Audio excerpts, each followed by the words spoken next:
Hello, everyone, and welcome to This Week with Andre Stuckey. I'm Andre Stuckey, and thank you for joining me. Every week, we take a look at the biggest stories shaping our nation and our world.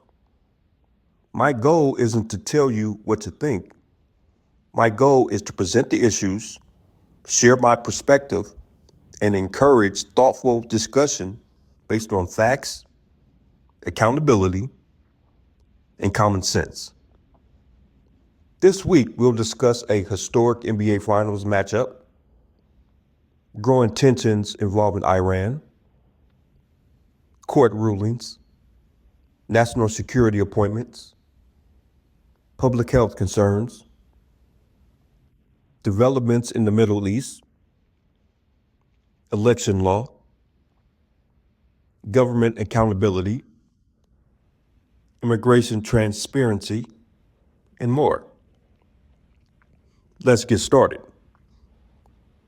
As someone who remembers the 1999 NBA Finals, it's pretty incredible to see these two franchises meet again on the biggest stage. The Spurs have a chance to add another chapter to their championship history, while the Knicks are trying to end a title drought that has lasted more than 5 decades.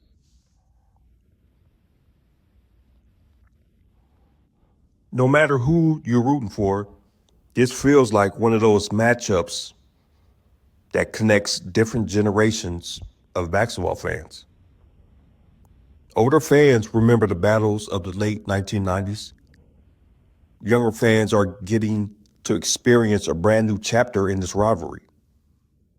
Regardless of who wins, this is good for basketball and should be a fun series to watch. While sports fans are focused on the NBA Finals, another story this week could have major consequences for the global economy. Reports indicate that Iran may be stepping away from negotiations while threatening to block the Strait of Hormuz. If that happens, the effects could extend far beyond the Middle East. The Strait of Hormuz is one of the world's most important energy shipping routes. Any disruption could affect fuel prices, international trade, and economic stability. As I see it, this is exactly why diplomacy matters. Strong leadership means protecting national interests while doing everything possible to avoid a wider conflict. The world already faces enough uncertainty, and escalating tensions in the Middle East rarely benefit ordinary people. Speaking of government decisions and accountability, another major story this week centers on the courts. A federal court has temporarily paused the administration's Anti-Weaponization Fund. Whenever billions of taxpayer dollars are involved, oversight matters. I support following the rule of law and respecting court decisions, even when I may disagree with them. At the same time, I believe taxpayer-funded programs deserve transparency and accountability. If concerns exist about how funds are being used, those concerns should be addressed through the legal process and public scrutiny. Taxpayers deserve clear answers about how their money is being spent. Another story involving government leadership is drawing attention this week. President Trump has appointed Bill Pulte as acting director of national intelligence. National intelligence is one of the most important responsibilities in government because it directly affects national security and foreign policy. As someone who generally supports President Trump's effort to challenge the status quo, I'm interested to see how Bill Pulte brings to this position. Ultimately, I care less about political labels and more about results. The question is whether his leadership improves efficiency accountability, and national security. Time will tell. From intelligence and national security, let's turn to another issue involving public safety. With the World Cup expected to bring millions of visitors to the United States, public health preparedness is becoming an important topic. I support strong border security and legal immigration, and I believe government officials should take any potential public health threat seriously. Major international events create tremendous opportunity, but they also require careful planning. What I want to see are practical measures that protect public safety without creating unnecessary panic. Preparation, transparency, and common sense should guide the process.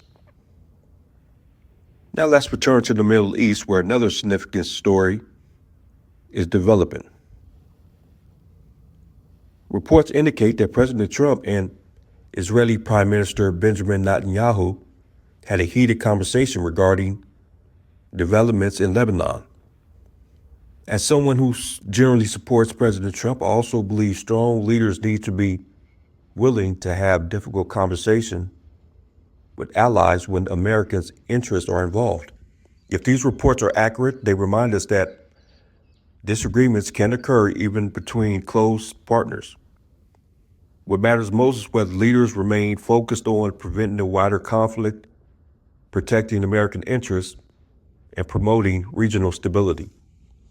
I don't see honest disagreement between allies as a sign of weakness. Sometimes it's a simple part of leadership. While foreign policy remains a major topic, another important decision this week involves our democratic process. The Supreme Court has cleared the way for Alabama to use its congressional map. Election maps have long been controversial because they directly impact representation. My view is simple. Election maps should follow the Constitution and the law while ensuring every citizen has a fair voice in the process. If the Supreme Court has determined Alabama can use the map, then I respect that decision. At the same time, I understand people on both sides will continue debating whether the map is truly fair. Transparency, equal representation, and confidence in elections should remain the ultimate goals. Now let's turn overseas, where there may be some encouraging news. Reports indicate that Israel and Lebanon have reached an agreement regarding implementation of a ceasefire. After so much conflict and suffering, any step towards peace is welcome news. A ceasefire is only the beginning. The real test comes to whether both sides honor their commitments and create conditions for long-term stability. I hope this agreement succeeds. The people living in the region deserve an opportunity to rebuild their lives and move forward with greater security and peace. Back here at home, another story this week raises questions about accountability and national security. Reports indicate that former National Security Advisor John Bolton is expected to plead guilty regarding alleged mishandling of classified documents. Whenever classified information is involved, national security is at stake. My view is straightforward. Accountability should apply to everyone regardless of political affiliation. The facts matter more than the individual involved. If laws were broken, appropriate consequences should follow.